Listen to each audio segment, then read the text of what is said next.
Hello બાળકો, આજે આપણે ધોરણ 8 સામાજિક વિજ્ઞાન પ્રકરણ 6 માનવ સંસાધન વિશે અભ્યાસ કરીશું.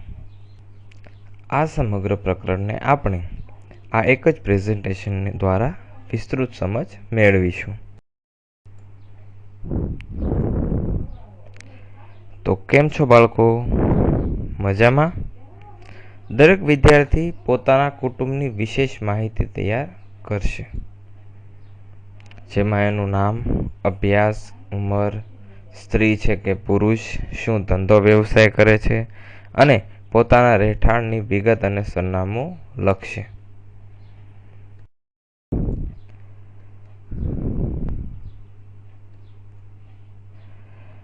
તો બાળકો, આપણે આખા વર્ગખંડની વિદ્યાર્થી દીઠ કુટુંબની માહિતી મેળવી તેમ સમગ્ર દેશની પણ આવી માનવ વસ્તી સંબંધી માહિતી નિયત સમયાંતરે મેળવવામાં આવે છે. તમે જેમ તમારા કુટુંબની, તમારા ઘરની માહિતી એકત્ર કરી, એવી રીતે સમગ્ર દેશની માહિતી એકત્રિત કરવામાં આવે છે. તમે જાણો છો કે આવી માહિતી શું કામ મેળવવામાં આવે છે? ચાલો જોઈએ. વસ્તી ગણતરી શું છે અને શા માટે? કોઈપણ દેશના અથવા કોઈપણ વિસ્તારમાં વસતા લોકો વિશેની વિવિધ રૂપે માહિતી મેળવી અને તેની નોંધણી કરવાની બાબતને વસ્તી ગણતરી કહે છે, જે દર 10 વર્ષે કેન્દ્ર સરકારના આદેશથી કરવામાં આવે છે, જેને સેન્સસ અથવા જનગણના પણ કહે છે. તો બાળકો, આપણે યાદ રાખીશું કે વસ્તી ગણતરી વિધિવત રૂપે માહિતી મેળવવાની એક પ્રક્રિયા છે અને તે દર 10 વર્ષે મેળવવામાં આવે છે. આપણા દેશમાં પણ 2011માં છેલ્લે સેન્સેક્સ વસ્તી ગણતરી કરવામાં આવી છે, જે આઝાદી મળ્યા પછીની 7મી વખતની વસ્તી ગણતરી હતી. તમને ખ્યાલ જ છે કે સરકારી અધિકારી, તમારા શિક્ષક મિત્રો ઘરે ઘરે જઈ અને આ માહિતી એકત્રિત કરતા હોય છે. આ વખતે દેશના દરેક નાગરિકને યુનિક નંબર અને ઓળખપત્ર આપવાનું આયોજન પણ થયેલ છે, જે 2011ની વસ્તી ગણતરીની વિશેષતા છે. તો બાળકો, આપણે યાદ રાખીશું કે 2011ની વસ્તી ગણતરીની વિશેષતા શું હતી? તો દરેક નાગરિકને એક યુનિક નંબર આપવામાં આવ્યો હતો અને ઓળખપત્ર આપવાનું આયોજન કરવામાં આવ્યું હતું. દરેક ભારતીય નાગરિક તરીકે પોતાના કુટુંબની સાચી માહિતી આપી સહકાર આપવો એ આપણી ફરજ બને છે. તો જ્યારે પણ વસ્તી ગણતરી કરવા માટે આવે ત્યારે આપણે સાચી માહિતી આપી અને સહકાર આપવો એ આપણી એક ફરજમાં આવે છે. માનવ વસ્તી એ દેશનું માનવ ધન છે. કોઈ પણ દેશના વિકાસનો મોટો આધાર માનવ સંસાધન પર છે. માનવ વસ્તી એ દેશનું ધન ગણાય, માનવ ધન, અને કોઈ પણ દેશના વિકાસ માટે માનવ સંસાધન એ ખૂબ જ મહત્વનું હોય છે.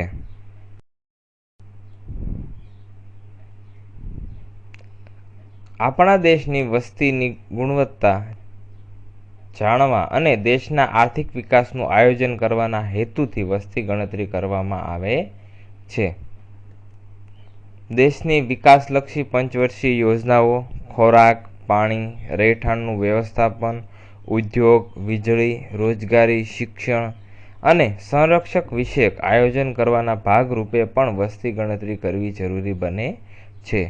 બાળકો, આપણા ઘરનું ઉદાહરણ લઈએ તો આપણે વર્ષ દિવસ ચાલે એટલા ઘઉં કે રાશન એક સાથે લઈ લેતા હોય, તો આપણે પણ ઘરે ગણતરી કરતા હોય કે ભાઈ 1 વર્ષ સુધીમાં આપણા ઘરમાં 5 સભ્યો છે, તો એના માટે કેટલું વાર્ષિક જે જોશે ઘર વખરી એ કેટલી જોશે એ આપણે નક્કી કરતા હોય ને એ પ્રમાણે લેતા હોઈએ છીએ. તો એવી જ રીતે દેશની વસ્તી ગણતરી કરવાથી દેશની વિકાસલક્ષી યોજના, પંચવર્ષીય યોજના અને બીજી બધી બાબતોની ને આયોજિત કેવી રીતને કરવું તેના માટે ઉપયોગી બને છે. તો મિત્રો, આપણે આગળ જોયું કે વસ્તી ગણતરી એટલે શું અને શા માટે. તો તમારા ગામની વસ્તી કેટલી છે? તમારા જિલ્લાની વસ્તી કેટલી છે? તમને ખ્યાલ છે ગુજરાતની વસ્તી કેટલી છે? તો હવે બાળકો કહો કે ભારતની વસ્તી કેટલી છે? તો આપણે જોઈએ.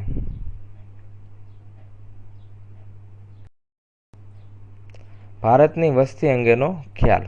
આપણા દેશનો કુલ ભૂમિ વિસ્તાર 32.87,663 ચોરસ કિલોમીટર છે, જે દુનિયાના કુલ વિસ્તાર પૈકી ફક્ત 2.42% વિસ્તારની રીતે ભારત દુનિયામાં 7મા ક્રમે આવે છે. પણ દુનિયાની કુલ વસ્તીના 16%થી વધુ લોકોની વસ્તી ભારતમાં રહે છે. વસ્તીમાં ચીન પછી ભારત બીજા ક્રમે આવે છે. ગુણવત્તાવાળી માનવ વસ્તીને માનવ સંસાધન પણ કહે છે. માનવ વસ્તીનું મૂલ્ય બૌદ્ધિકતા અને સાક્ષરતા પર રહેલું હોય છે. દેશના વિકાસમાં પ્રતિભાવંત નાગરિકો જેવા કે ડોક્ટર, કેળવણીકારો, એન્જિનિયર, રમતવીર, ઉદ્યોગપતિઓ, વેપારીઓ, ખેડૂતો, કામદારોના વર્ગોના લોકો તેમજ સમજદાર નાગરિક એ માનવ શક્તિના સ્ત્રોતો છે. આપણું યુવાધન અને બાળકો પણ આપણી માનવ સંપત્તિ છે.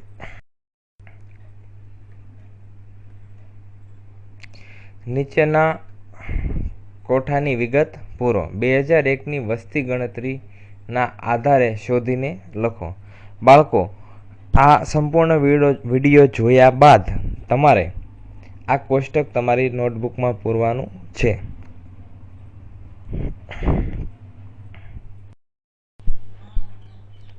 ત્યારબાદ આપણે વાત કરીએ વસ્તી વૃદ્ધિ. 2001થી 2011ના દાયકા દરમિયાન ભારતીય વસ્તીમાં 18.1 કરોડ જેટલી જનસંખ્યાનો વધારો થયેલ છે. છતાં પણ વસ્તી વધારાનો દર ઘટ્યો છે. ઉપરાંત શિક્ષિત નાગરિકોની સંખ્યામાં વધારો થયો છે.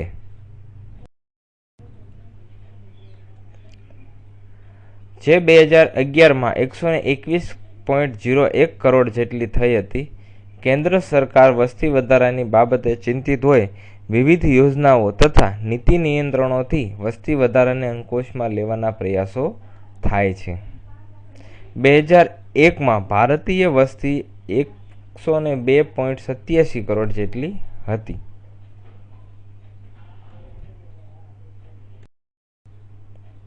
અહીં આપણને વસ્તી વૃદ્ધિનો ચાર્ટ આપવામાં આવ્યો છે, જે 1901થી શરૂ કરી અને 2011 સુધીનો છે, જેમાં શરૂઆતમાં 23.83 કરોડથી શરૂ કરી અને હાલ આપણે 2011માં 121.01 કરોડ જેટલા લોકો થઈ ગયા છે. તો આ જે દર્શાવે છે ચાર્ટ, એ વસ્તીની વૃદ્ધિનો દર દર્શાવે છે. હવે આપણે જોઈએ વસ્તી વૃદ્ધિના કારણો. જન્મ મૃત્યુ દરની જેમ વસ્તી વૃદ્ધિ એક કુદરતી છે, પરંતુ વસ્તી વધારા અંગે કેટલાક પરિબળો જવાબદાર હોય છે.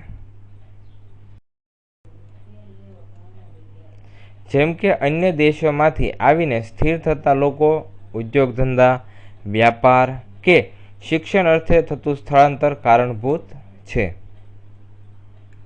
ભારતમાં છેલ્લી 2 સદી દરમિયાન વસ્તી વધારાનો દર ઊંચો ગયો છે. પહેલા વસ્તી વધારાનો દર નીચો હતો, કારણ કે બાળ મૃત્યુનું પ્રમાણ વધુ હતું, કોલેરા, પ્લેગ, ક્ષય જેવા રોગોનું નિયંત્રણ હતું, દુષ્કાળ વખતે ભૂખમરાથી મૃત્યુ થતા, તબીબી સારવાર અને દવાઓ પૂરતી ન હતી, સારા રસ્તાઓ કે ઝડપી પરિવહન ન હતું, તેથી સગર્ભા મહિલાઓનું મૃત્યુ પ્રમાણ વધુ હતું. આવા કારણોસર વસ્તી વધારો દેખાતો હતો. આજે પરિસ્થિતિમાં ઘણો બદલાવ થયેલો છે. હાલમાં મોટા ભાગે પૂરતું અને પોષણ આહાર મળી રહે છે. તબીબી સારવાર અને દવાઓથી ચેપી રોગોનું નિયંત્રણ થાય છે.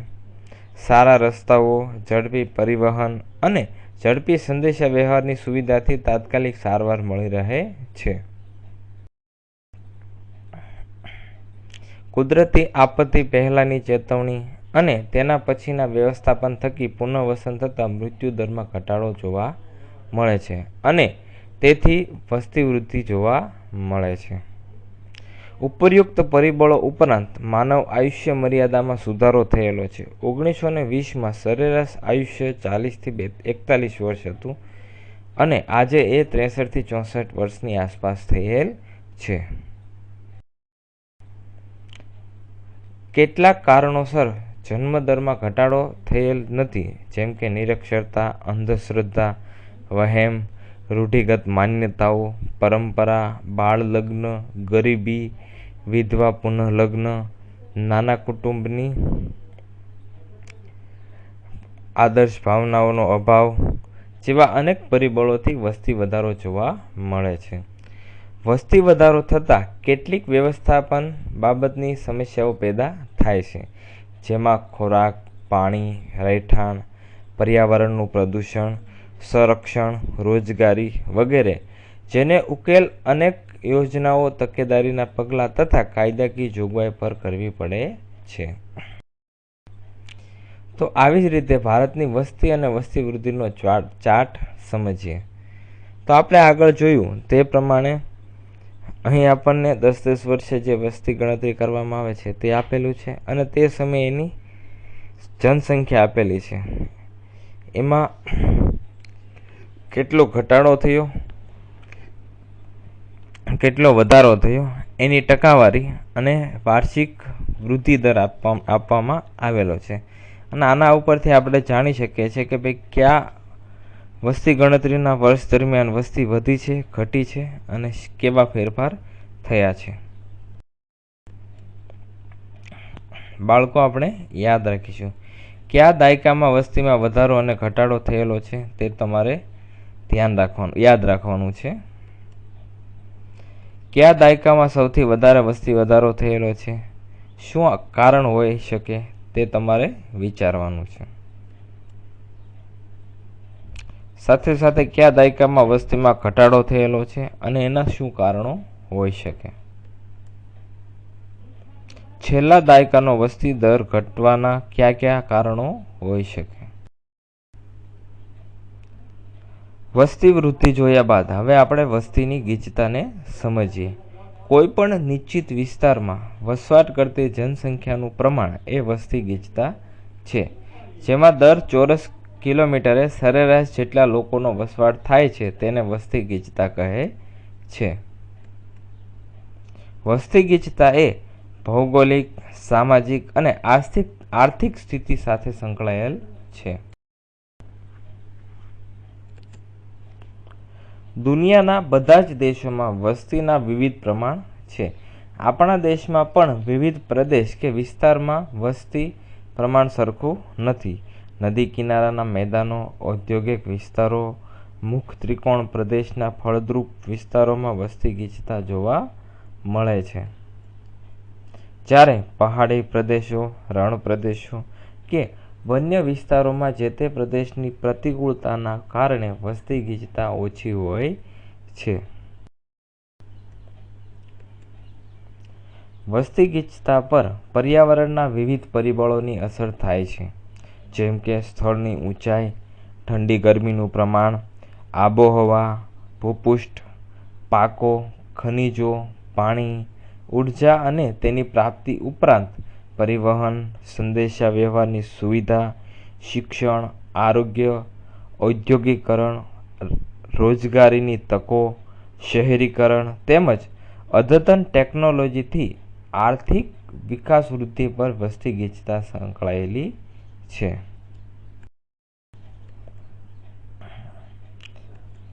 બાળકો, આપણે આટલું જાણી અને તેના ઉપર વિચાર કરવો. વસ્તીમાં ટોપ 5 જિલ્લાઓ, સૌથી વધુ વસ્તી ધરાવતા 5 જિલ્લાઓ આપણને અહીં દર્શાવેલા છે અને એની સંખ્યા પણ દર્શાવેલી છે. સાથે સાથે વસ્તી ગીચતા ચોરસ કિલોમીટર પ્રમાણે દર્શાવેલી છે, જેમાં આપણે જોઈએ કે ભાઈ સુરતમાં સૌથી વધારે વસ્તી ગીચતા છે, જેમાં 1 ચોરસ કિલોમીટરની અંદર 1376 લોકો રહે છે.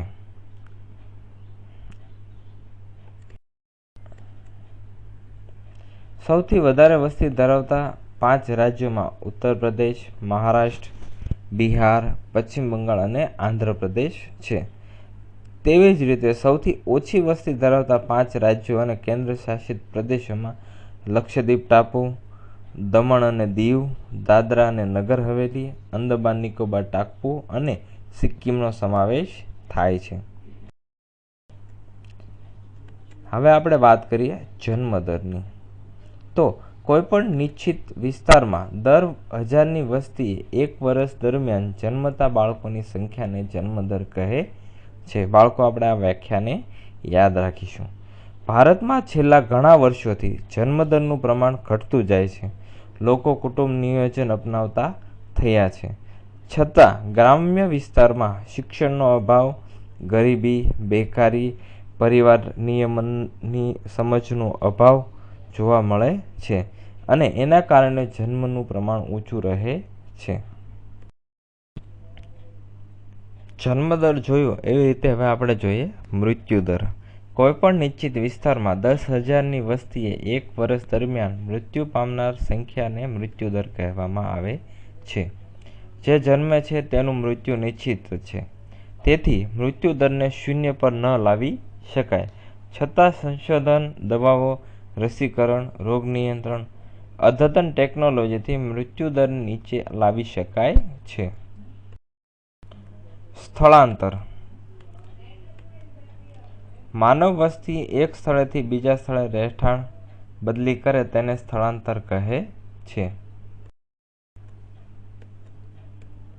પોતાની આજીવિકા અને વિકાસ માટે માણસને વિવિધ પ્રવૃત્તિ કરવી પડે છે, જેમાંથી સામાજિક અને સાંસ્કૃતિક આવશ્યકતાઓ જન્મે છે. કેટલીક માનવી પોતાને અનુકૂળ સ્થળની પસંદગી કરી વસવાટ કરે છે અને સમયે સમયે પરિવર્તન પણ કરતો રહે છે, જેમ કે શિક્ષણ, વેપાર, ઉદ્યોગ, રોજગારી, વહીવટ જેવા કારણોસર ગ્રામ્ય વસ્તી શહેરો તરફ આકર્ષાય છે. હાલમાં ગુજરાતમાં 62% વસ્તી ગ્રામ્ય વિસ્તારમાં અને 38% વસ્તી શહેરી વિસ્તારમાં વસવાટ કરે છે. વસ્તીનું માળખું. કુલ વસ્તીના વિવિધ જૂથ કરવામાં આવેલ વર્ગીકરણને વસ્તીનું માળખું કહેવામાં આવે છે, જેમાં સ્ત્રી પુરુષનું જૂથ, વય કક્ષાનું જૂથ, સાક્ષરતાનું પ્રમાણ જૂથ, ધાર્મિક અને ભાષાકીય જૂથ, વ્યવસાયિક જૂથનો સમાવેશ થાય છે. વિવિધ જૂથ મુજબ જાણકારી પ્રાપ્ત કરવા વસ્તી માળખું જાણવું જરૂરી છે. દેશની વસ્તીમાં બાળકો, યુવાનો જૂથ, વરિષ્ઠ નાગરિકોનો સમાવેશ થાય છે, જેને વય જૂથમાં વહેંચવામાં આવેલ છે. બાળકોનું જૂથ હોય તો એની અંદર 0 થી 14 વર્ષ, 15 થી 59 અને 59 થી ઉપરવાળા જૂથ, આ 3 પ્રકારના ગ્રુપમાં વહેંચવામાં આવે છે. આ ત્રણેય જૂથમાં મુખ્ય તફાવત બાળકો અને વરિષ્ઠ નાગરિકોની વસ્તીમાં છે. કુલ વસ્તીના 3 થી 4% બાળકો હોય છે, જ્યારે વરિષ્ઠ નાગરિકો 7% જેટલો છે. બાકીના પ્રૌઢ હોય છે. સ્ત્રી પુરુષ માળખું. જાતિ પ્રમાણ. જાતિ પ્રમાણ એટલે દર 1000 પુરુષોએ સ્ત્રીઓનું પ્રમાણ, જેને જાતિ પ્રમાણ પણ કહે છે. 1951 પછીથી જાતિ પ્રમાણ ક્રમશઃ ઘટતું જાય છે. આપણે અહીં ચાર્ટમાં જોઈ શકીએ છીએ કે આપણા દેશના અલગ અલગ રાજ્યો અને એના પ્રમાણમાં 1000 પુરુષોએ સ્ત્રીઓનું પ્રમાણ. અહીં આપણને કેટલાક રેડ એલર્ટ આપેલા છે, જેમાં અમરેલીમાં 987 પુરુષો સામે 964ની ચોંકાવનારી સંખ્યા જોવા મળી છે.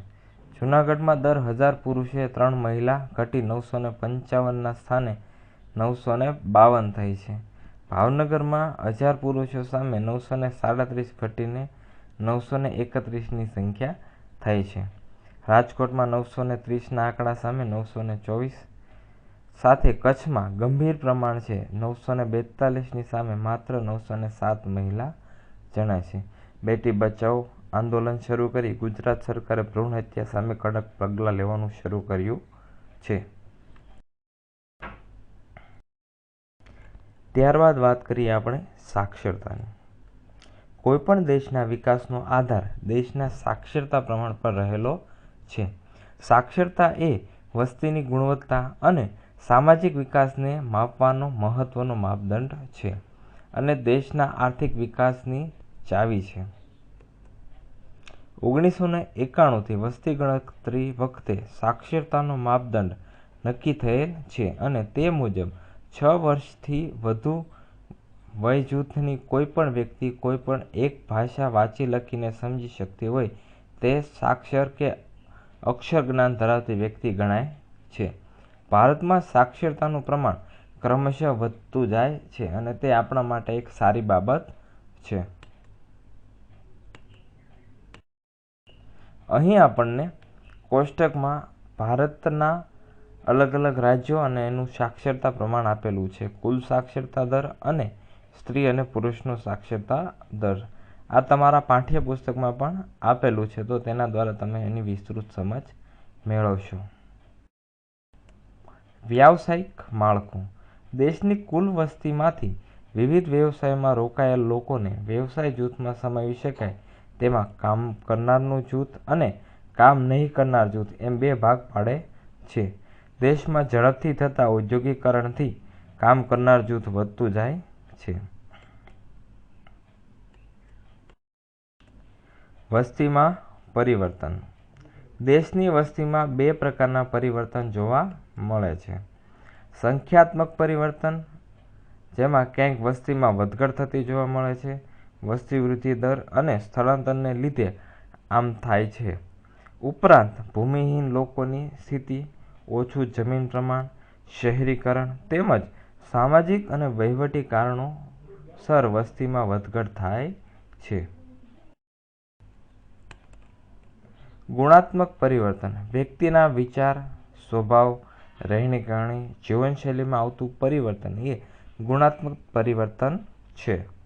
તેની પાછળ ખંત, ઉદ્યમ, રાષ્ટ્રીય ભાવના, ઉત્સાહ, સાહસ વગેરે જવાબદાર કારણો છે, જેનાથી વ્યક્તિના વૈચારિક, સામાજિક, સાંસ્કૃતિક જીવનમાં કેટલાક પરિવર્તનો થાય છે.